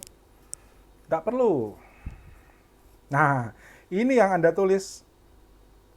Ya, setelah cerita katalog, shopping cart, transaksi, middleware, web services, baru kita cerita ini. Dan yang Anda sebutkan di dalam blog itu, Shopify, Magento, Commerce, BigCommerce, WooCommerce, OpenCart, itu hanya sebuah content management system. Apa itu content management system? Anda punya blog, punya, tiap minggu ditulis, ya kan? Blognya apa? WordPress, ya nggak? Blogspot, sama itu. CMS, Content Management System, itu sama dengan WordPress. Artinya apa? Content Management itu sebenarnya layanan untuk membuat web. Ya, layanan untuk membuat web, tetapi si pemilik web itu cukup fokus pada kontennya. Jadi dia mau nulis apa, dia mau mengisi informasi tentang apa, itu aja yang dia pikir. Dia tidak perlu lagi layout halaman, dia tidak perlu lagi coding HTML, dia tidak perlu lagi siapin grafis dan sebagainya. Kontennya apa, itu saja yang saya pikir, itu saja yang saya tulis online sudah. Itu tugasnya CMS, makanya disebut Content Management System. Sistem pengaturan pengendalian konten. Ketika konten ini saya posting nanti online-nya tanggal 5 Mei misalnya. Ya, online-nya 5 Mei, maka otomatis dia online sendiri. Nanti habisnya 25 Mei. 25 Mei dia down sendiri. Bisa diatur seperti itu. Ya, coba jelajahi kamu punya layanan blog. Banyak banget fiturnya yang pasti kamu belum pakai. Nah, terus kalau mau bikin e-commerce bedanya apa? Sama saja. Ya, cuma ketika misalnya kamu menggunakan WordPress, ya dia hanya bisa nulis gitu ya. WordPress itu punya layanan yang sama dengan ini loh, Shopify, Magento, Commerce. Ya, cuman kamu nggak pakai, jadi kamu nggak tertarik untuk ngutak-atik itu. Kalau mau jualan di mau punya produk sekarang dan mau dijual online, WordPress tuh bisa dipakai. Kalau yang punya blog WordPress. Blogspot saya belum tahu, tapi WordPress itu punya. Cuman ketika kalian menggunakan fitur e-commerce-nya WordPress, loh, sama-sama pedagang dong, namanya business to business. Gitu kan? Anda pebisnis, WordPress pebisnis. Ya, maka business to business saling mengertilah. Ada cost di sana. Ya kan? Jadi ketika Anda menggunakan fitur e-commerce dari WordPress, udah lain ceritanya. Sekarang pakai gratis, tapi kalau udah jualan, Anda dapat untung kan? Sama-sama untung. Business to business. Gitu loh. Nah, sama dengan ini semua. Ada banyak merek lain, tapi ini memang yang populer, apalagi Magento. Ya, bedanya apa dengan WordPress? Ini semuanya ready for e-commerce. Jadi yang tadi yang kita butuhkan, katalog ada, apa lagi? Shopping cart-nya ada, apa lagi? Transaction-nya ada, sampai aplikasi-aplikasi pendukungnya. Nanti kita lihat aplikasi pendukungnya apa saja. Ya, yang pertama content management. Ini, dengan menggunakan jasa dari mereka, maka kita hanya fokus dengan jualan kita. Kita hanya fokus dengan produk-produk kita dan harga-harga kita. Gitu. Yang lainnya nggak usah pikir, mereka handling. Itulah layanan Content Management System. Jadi kita nggak perlu ngoding dari nol. Yang ngoding dari nol itu kalau Anda mau bikin saingan dari layanan-layanan ini, silahkan. Ya, siapa tahu nanti setelah belajar programming sekian lama, Anda jadi lebih jago, terus bikin aplikasi. Ini kan juga dibikin sama para programmer kok. Ya, tapi kalau kita berfokus pada layanan e-commerce, hanya mau jualan, maka inilah pilihan-pilihannya. Bahkan WordPress-mu itu bisa. Coba cari template-nya untuk e-commerce. Ya, cari template-nya untuk e-commerce. Itu nanti bisa dipasang dan kamu sudah langsung bisa jualan. Cuman ya itu, namanya juga business to business. Ya, ketika Anda jualan berarti Anda adalah pebisnis dan mereka juga berbisnis. Business to business itu berarti ada cost, ya, ada kesepakatan biaya di sana. Paham ya sampai sini ya?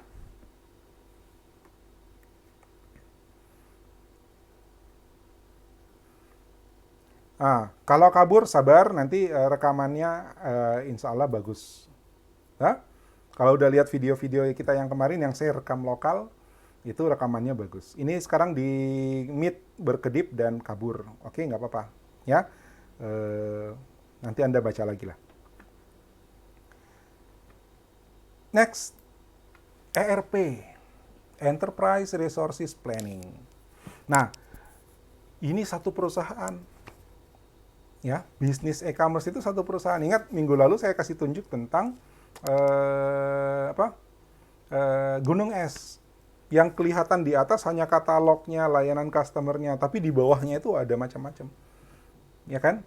Ada finance-nya, ada project manajemennya, ada distribution-nya, ada manufakturnya. Kalau Anda berproduksi, ada urusan supply-nya, ada urusan fabrikasi, kan manufaktur. Oke? Nah, layanan ERP ini yang bisa membantu untuk memanage seluruh resources. Ya, mulai dari situsnya sampai finance-nya. Dan semuanya terintegrasi. Ini satu fungsi. Ini merek.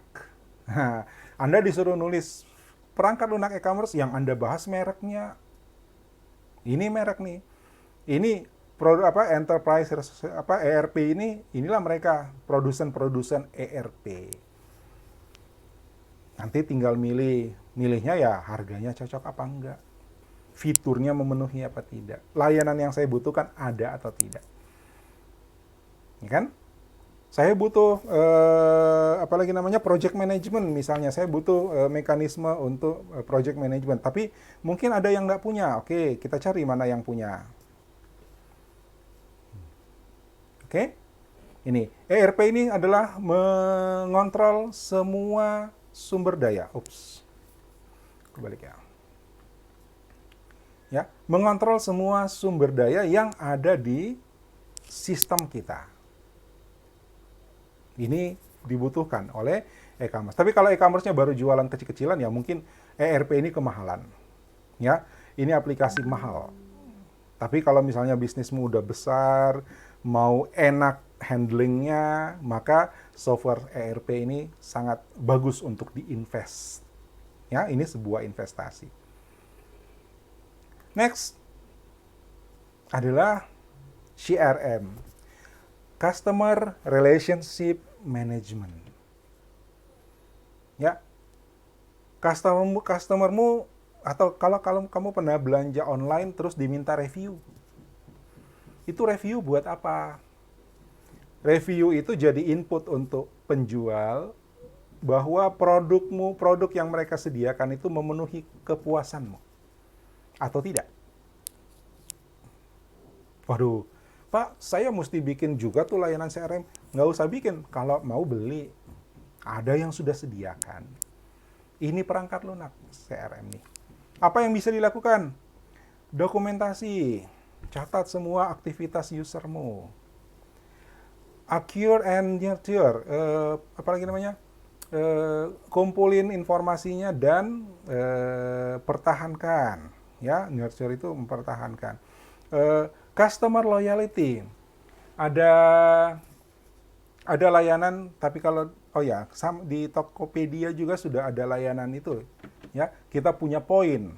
Ya, Tokopedia ada poin. Ya, ada toko-toko online yang menyediakan poin. Tiap kita belanja poinnya nambah, poinnya nambah, poinnya nambah. Ya, ada level silver, gold, platinum, gitu kan?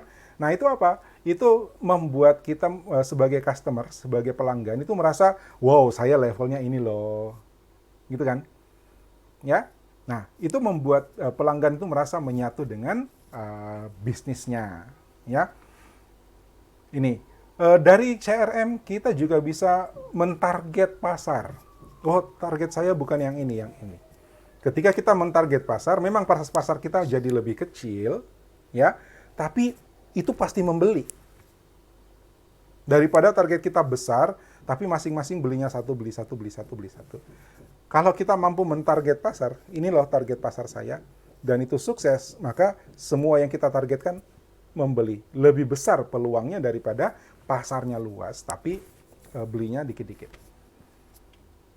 Ya, nah, aplikasi CRM itu akan membantu kita mengenali target pasar. Share success, apalagi namanya, testimoni, review, ya, provide customer care. Ini yang penting. Bagaimana kepuasan pelanggan itu? Apakah hanya dia bilang bagus, bilang puas? Enggak. Ketika ada komplain bagaimana? Ketika harus balikin barang bagaimana? Apa jaminan kalau barangnya cacat? misalnya. Ya, nah itu semuanya dilayani di satu aplikasi, namanya Customer Relationship Management. Next, Supply Chain Management. Ini udah berapa kali saya cerita, ya. Saya jualan ayam, nggak boleh dong ketika pelanggan saya sudah percaya bahwa saya selalu sedia ayam, tiba-tiba nggak ada supply. Ya, kosong 2-3 hari. Apa akibatnya 2-3 hari kosong? Pelanggan akan mencari penjual ayam yang lain, kenalan dengan penjual ayam yang lain, ya, dan kemungkinan tidak kembali ke saya. Maka saya harus menjamin stok saya tersedia. Maka supply chain-nya dijaga, rantai supply-nya dijaga. Ya, dipastikan bahwa ada supply ke saya. Ya, dan dipastikan di mana saya harus simpan stok yang besar. Bagaimana saya mendistribusi, termasuk bagaimana kalau ada return, ada pengembalian. Itu dibahas dalam sistem supply chain management. Ini adalah perangkat lunak yang penting untuk e-commerce. Ya, ini juga menentukan penjadwalan produksi, kapasitas produksi. Ya, ketika jual di offline, yang datang sehari 1, syukur kalau beli. Yang datang sehari 10, yang beli cuma 2. Oke, santailah. Ya, sehari 2, kita bisa prediksi. Besok laku 2, lusa laku 2. Saya supply 2, 2, 2, 2, gitu kan. Tapi ketika kita jualan online, yang datang harapannya kan lebih luas. Ya, sehari bisa 100. Dari 150 beli. Yakin bahwa hari ini 50, besok 50. Ya, ternyata hari ini saya supply 50 karena kemarin 50. Oke, laku 50. Lusa saya supply 50 lagi. Ternyata ngelonjak. Jadi 75. Waduh. Ya kan? Harus siap di belakang itu. Ya, harus ready. Oh, ini mau 50, mau 75, mau 100. Minimal cantumkan stok saya ada berapa. Ya kan? Stok barang ada berapa.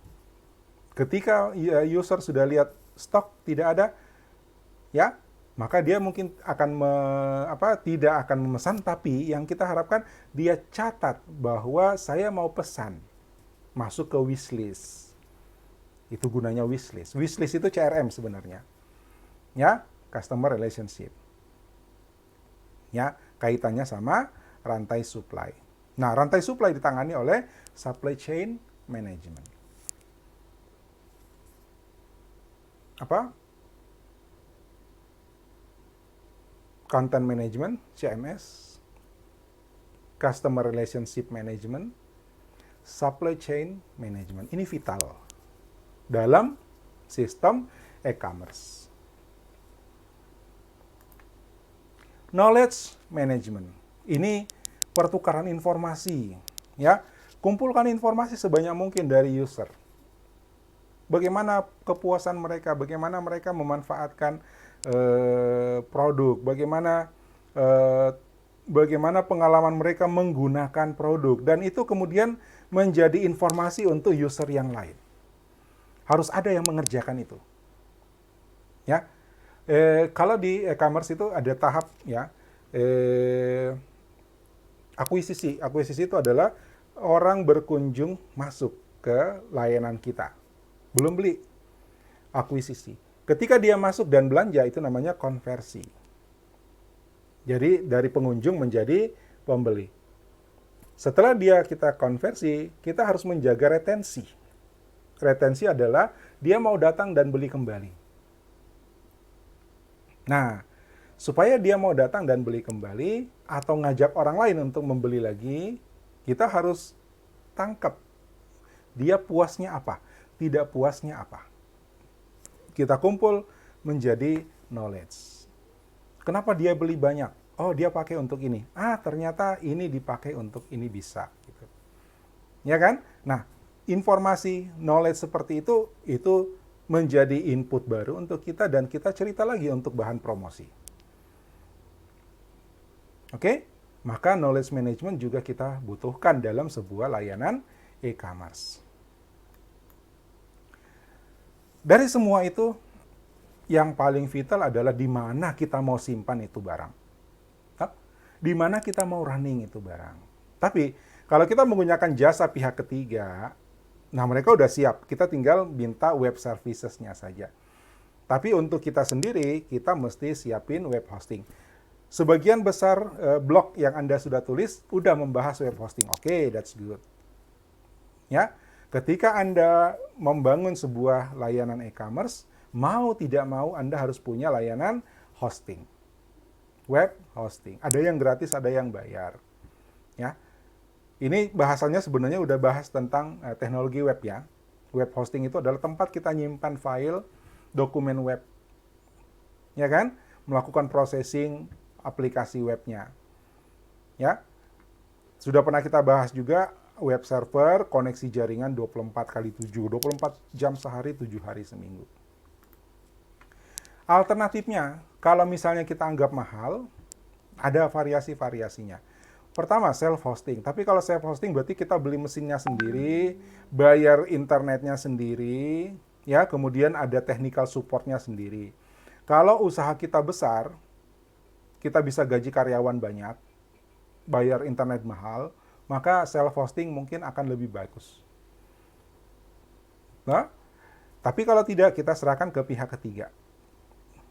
Ya, ada layanan namanya ISP, ada CSP. CSP itu layanan cloud sebenarnya untuk layanan e-commerce khusus, termasuk WordPress. Ya, ada Mi hostingnya, ada Mi manajemennya, ada Mi application software-nya. Ya, tinggal kita sewa tuh software. Ini biasanya layanan-layanan cloud. Kemudian kita bisa sewa VPS. VPS juga cloud. Ya, semuanya berbasis cloud. Atau shared hosting. Shared hosting ini yang murah. Kita bayarnya murah, kapasitas kecil, cukup untuk bikin katalog aja, udah. Ya, daftar barang sama pemesanan, shopping cart, selesai. Urusan bayarnya nanti ada pihak ketiga. Ya kan, ada outsourcing, ada apa? Ada web service, ya. Urusan delivery ada pihak ketiga. Urusan ini ada CRM ada, udah lengkap lah. Atau colocation. Colocation itu mesin server kita titip di orang yang punya perusahaan yang punya jaringan 24x7. Kalau kita punya mesin sendiri, kita punya jaringan sendiri mungkin lebih mahal.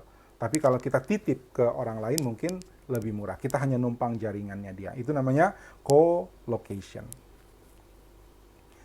Oke? Ini teknologi web sebenarnya, nanti buka lagi teori-teorinya tentang web. Oke? CMS, CRM, apa lagi? ERP, KM, SCM. Itu perangkat lunak e-commerce. Ya, di samping yang minimal tadi, katalog, shopping cart, apa lagi? Transaksi. Harus ada tuh. Nah, itu yang harusnya Anda jelaskan di dalam pembahasan tentang perangkat lunak e-commerce. Oke, ada yang mau nanya? Silakan. Kayaknya udah akhir ini. Ya, benar.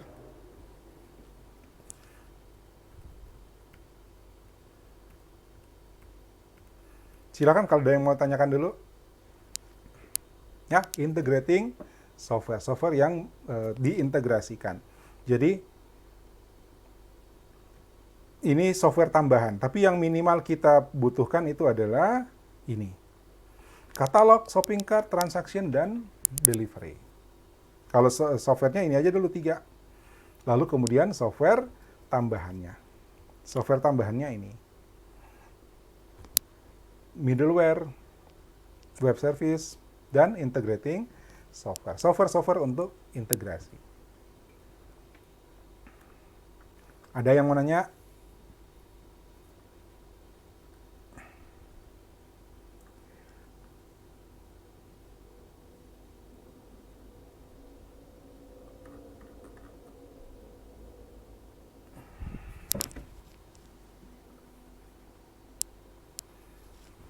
Paham belum nih?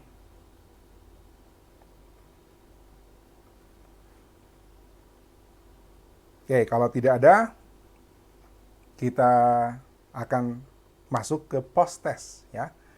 Kita lihat apakah ada perubahan, apakah Anda memahami ya. Kita lihat dari post testnya.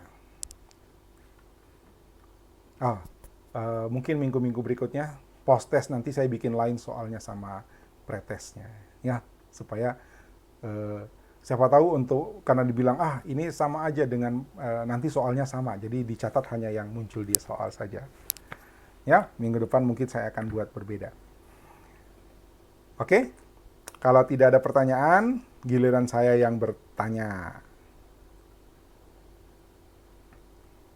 Bentar.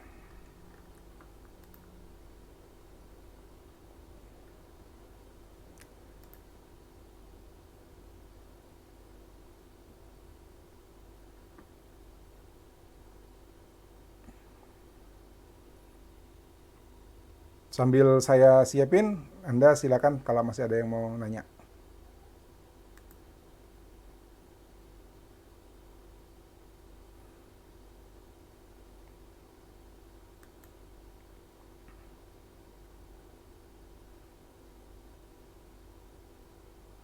Oke? Untuk yang saya minta bantuan merekam, tolong direkam lagi ya.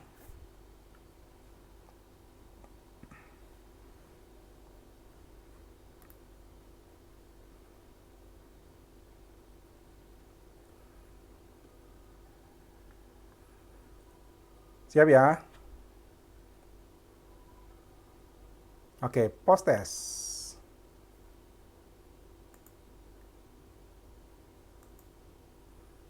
Silahkan masuk joinmyquiz.com 778980. Thank you, Alvin.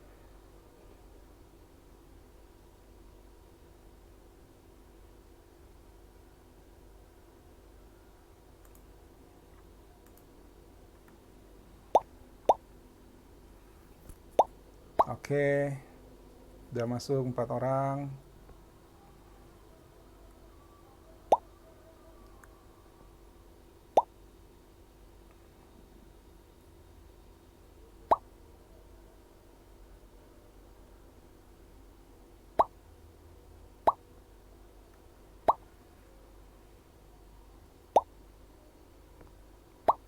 Dua belas orang.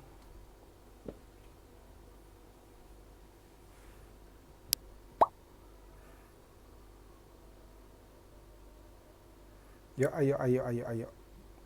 Joinmyquiz.com 778980. Jangan lupa NIM diikuti dengan nama depan. 51019 sekian-sekian underscore nama depan.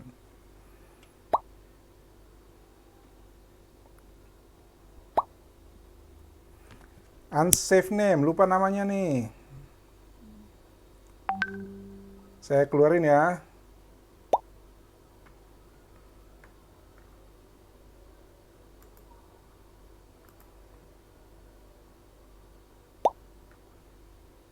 Yang tadi keluar, masuk lagi dengan NIM dan nama.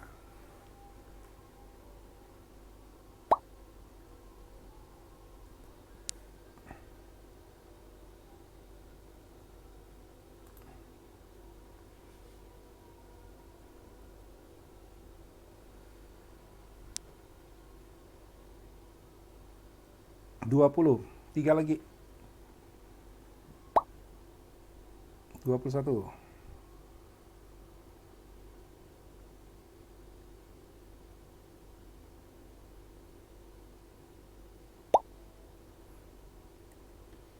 Dua, satu lagi. Siapa yang belum masuk?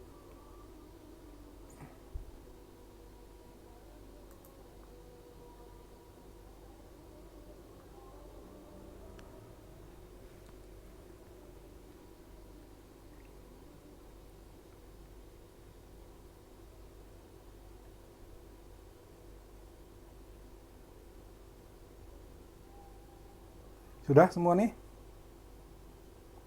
22 kah?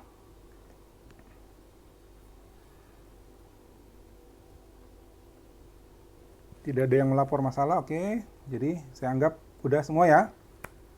Nanti kalaupun terlambat masih bisa masuk kok. Ya, yang penting jangan salah 778980. Oke? Siap. Kita mulai post test 5 menit.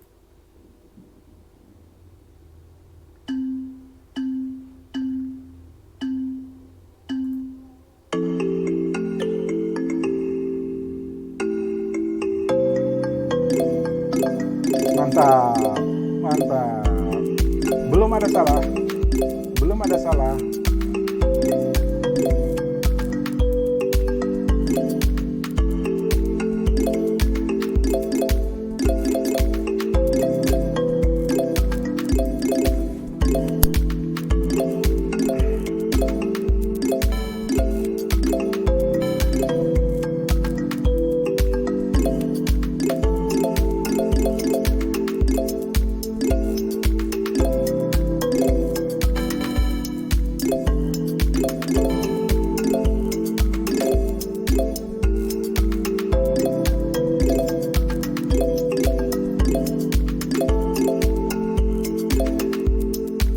Oke, Michelle posisi teratas. Ada 6 salah, oke, enggak apa-apa. 93% akurasi.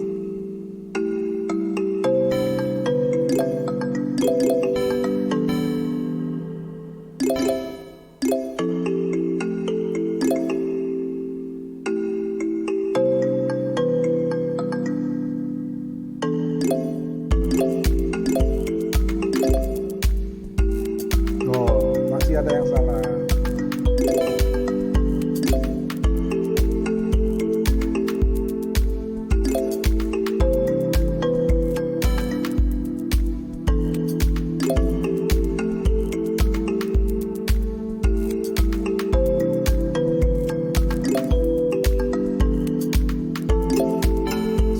Selesaikan. Yevian satu lagi, Willy satu lagi, Farel, Dionita. Oke, selesai Willy. Yevian satu lagi, Yevian, semoga benar.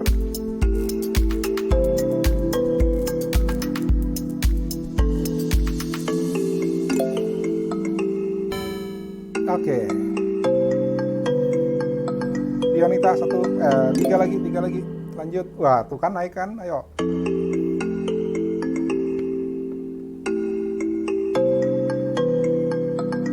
Tiga lagi. Dua lagi ya.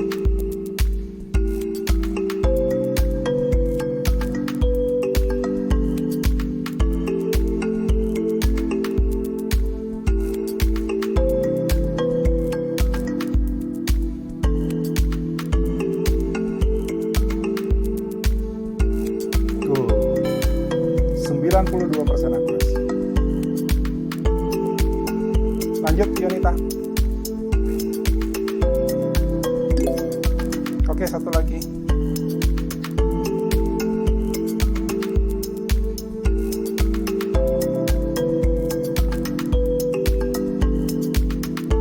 Wah, ini jawabnya hati-hati nih.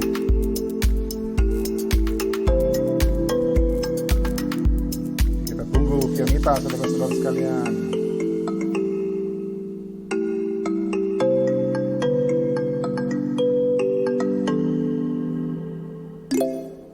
Oke, naik Yonita. Oke, that's all. Selamat, 93%, akurasi. Masih ada yang salah, 8. Kita lihat ya. Saya end sekarang.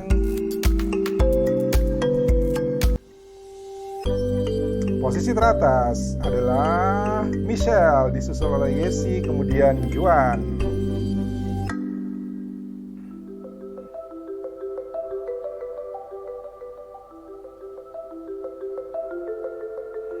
Oke, 93%. Kita lihat yang salahnya apa ya. Yang paling banyak salah question 3 dan question 4. 86% benar. Pertanyaan kelima benar semua. Kita lihat dulu yang ini. Menjamin ketersediaan produk. Halo, jawabannya apa? Ketersediaan produk.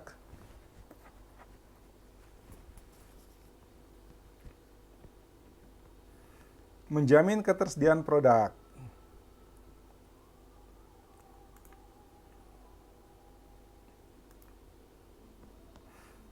Ya, Alvin menjawab SCM. Januar, SCM. Thank you. Ya, SCM bukan ERP. Oke ya. SCM adalah Supply Chain Management. Itu yang menjamin ketersediaan produk. Next. Menganalisa kebutuhan konsumen dan menentukan target pasar. Yevian menjawab ERP. Jevon menjawab ERP. Farel menjawab ERP. Yang benar apa? CRM. Natasha, CRM. Oke. Customer Relationship Management. Jadi, kebutuhan pasar itu kita tanyanya ke konsumen. Ya. Mereka suka apa enggak, puas apa enggak, kurangnya apa, butuhnya apa. Itu bagian dari customer relationship management. Jadi bukan ERP. Ya, semua yang salah jawabnya ERP. Yang benar adalah customer relationship management. Dan yang ketiga, middleware. Wah. Middleware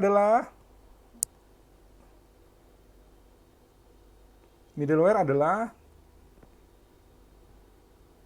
hanya satu yang salah, berarti yang lainnya jawab benar. Apa jawabannya?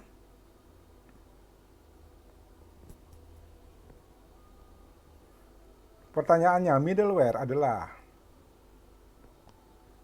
ya, kebetulan satu aja yang jawab salah nih, yang lainnya semuanya benar. Middleware itu perantara.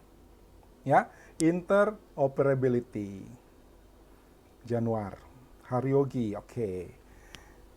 Oke? Ya, mudah-mudahan dengan ini Anda sudah lebih paham tentang e-commerce dan perangkat lunaknya. Jadi, ketika nanti Anda dapat giliran untuk diminta membangun sebuah e-commerce, sistem e-commerce, Anda sudah tahu apa yang harus Anda bangun. Ya, tahu dulu servis-servis yang mesti disediakan, baru pilih pakai layanan yang merek mana, gitu ya. Jadi bukan mereknya duluan kita lihat, ya. Layanan apa yang harus kita punya, dan ini dipunyai oleh merek mana, kalau memang akan membeli. Kalau akan membangun, kita harus bangun layanan apa, mana layanan duluan yang harus kita bangun. Oke? Itu. Atau paling simpel, Anda sendiri yang punya toko, Anda harus menyediakan layanan yang mana. Paham ya? Mudah-mudahan dengan kuliah hari ini Anda sudah lebih paham tentang e-commerce dan sistem pendukungnya. Oke? Pertanyaan silahkan nanti lewat forum di Classroom. Ya, cukup untuk hari ini.